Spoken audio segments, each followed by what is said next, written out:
Live.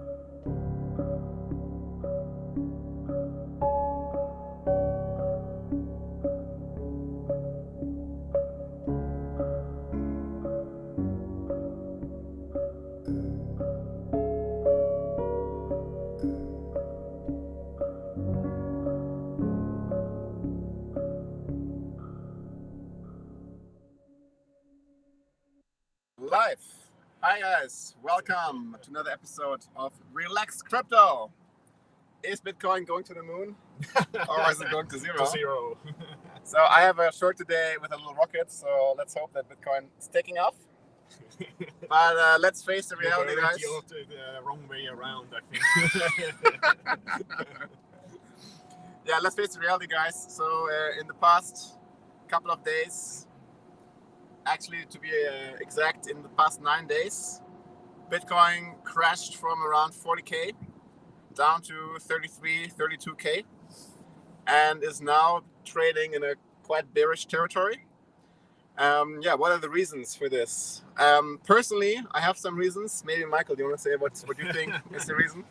Yeah, I think one reason is for sure the interest rates, which were increased by the Fed, and they will increase further. So I think it's general, the market sentiment right now is pretty bearish. It's not only in crypto, I think it's also with the shares, especially in tech sector, but probably have more reasons. Yeah, I guess you are pointing to the right to reasons that I also have in mind.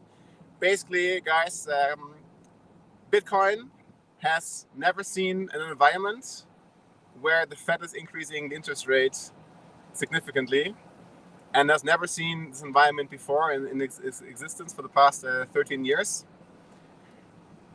Some people say it's a stagflation. Yeah, so basically we have the economy is stagnating and the prices are increasing, are inflating. And the Fed has announced that it will increase the interest rates from 0 to 0.5. Now again in May, the 0.5 percentage points up. June, July, the same thing. So in this environment, usually risk on assets like cryptocurrencies, stocks, all that kind of stuff is going down, or at least going sideways, but is most likely not going up. Yeah, because it's clear. In the past 2 years, we had a pandemic. The central banks in the world, the Fed, the European Central Bank, have been printing like crazy. Yeah, so they have increased the money supply by 50-60% sometimes. And of course, this money went into risk-on assets like stocks, ETFs, and as also crypto. And now the central banks are tapering. Yeah? So basically, they are taking money back. Also, soon they want to reduce their balance sheet. Actually, the central banks, they can also buy stocks. They can buy, not crypto, but they buy stocks and ETFs. And currently, they are actually getting rid of all that stuff. They want to decrease their balance sheet. And when this is happening, this is generally a market environment where prices are going down. So everybody on YouTube, all the influencers are saying, buy Bitcoin, it's going to the moon and so on. Yes, I think they're right. I think Bitcoin has a long-term potential to go to prices which we cannot even imagine today. This is by the way no financial advice. But you have to have patience, because I don't expect Bitcoin or any cryptocurrencies to increase in the next couple of months. You have to hold tight, hold on to your bags if you're a hodler. If you don't have any crypto at all, now might actually be, let's say, a better time to buy compared to, for instance, 6 months ago when Bitcoin was trading at 67,000. Now we're at 32,000.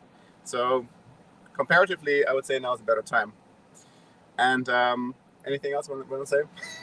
Yeah, but I mean, there is also much downside potential. I think right now there is not really any support. I mean, in technical analysis, in terms of averages, I think there is only the 200-week moving average or 50-month moving average, which is around, I think, 20,000, 23,000.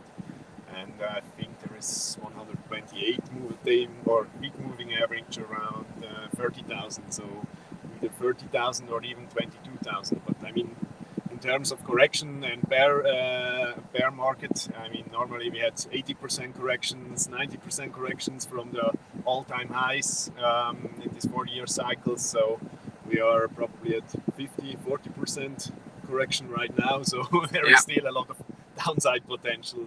But if everybody is expecting the 20k, then it probably will not go there. So let's see. That's actually a very good point you're saying there, Michael, because people are always expecting the market is going there, the market is going this whatever way, but in the end nobody really knows. Everybody who says we know where the market is going is most likely just guessing. It's like having a crystal ball, looking into the crystal ball, but in the end nobody really knows. And yes, I want to state this very clearly, guys. Bitcoin can go down even further from these levels. We can easily see a 50% decrease from these levels.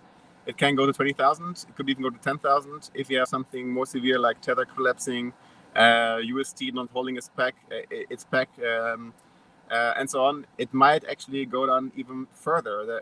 Things might get shaken up quite a bit. And if you are an investor in crypto, you have to be prepared for this. And the only way to do this is to stay relaxed and watch our videos of relaxed crypto. I mean, we started this channel to make you guys feel comfortable and relaxed. We're not guys here who want to actually spread too much hopium or something. We have, of course, we are both bullish, long-term Bitcoin. That's why we're wearing this shirt today, because we both think that Bitcoin is going to the moon eventually. But we just have to wait a little bit longer. And this wait can also be 10 months, 12 months, 24 months, I don't know, 3 years, 4 years. But I think one thing that we can look at for sure is, let's say, when the Fed stops its tapering, when the Fed stops hiking up the interest rates, which might possibly happen after the summer. Then we might have a bit more bullish territory. Something else we can look at is a launch of a Bitcoin spot ETF. There are some other companies that are applying with the SEC, a spot ETF in the US. We already have spot ETFs for Bitcoin in other countries, for instance, Canada and so on. But they are not very important for the ecosystem, because the US is still the most important financial market out there. And as long as they don't have a spot ETF in Bitcoin, all the ETFs out there are not really, really relevant. But if we get an ETF approved by the SEC in the US, this might have a significant impact on the momentum, on the price action of Bitcoin.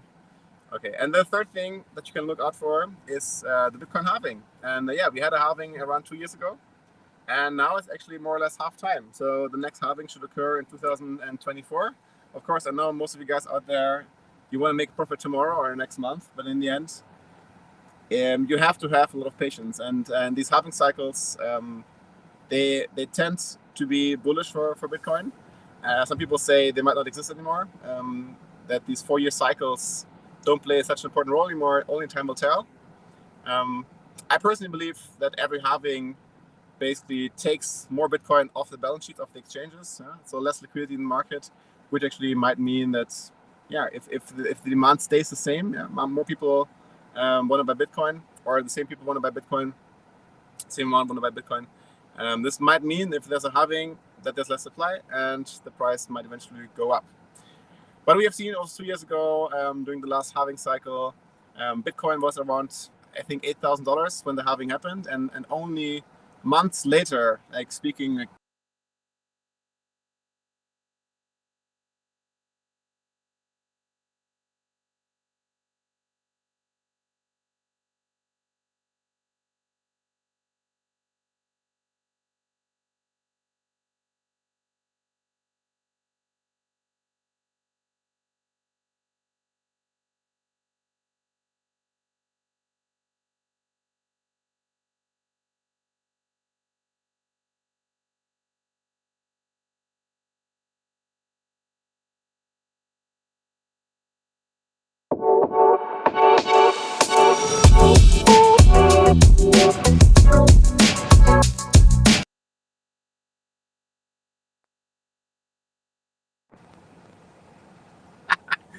Okay, that was actually the wrong outro.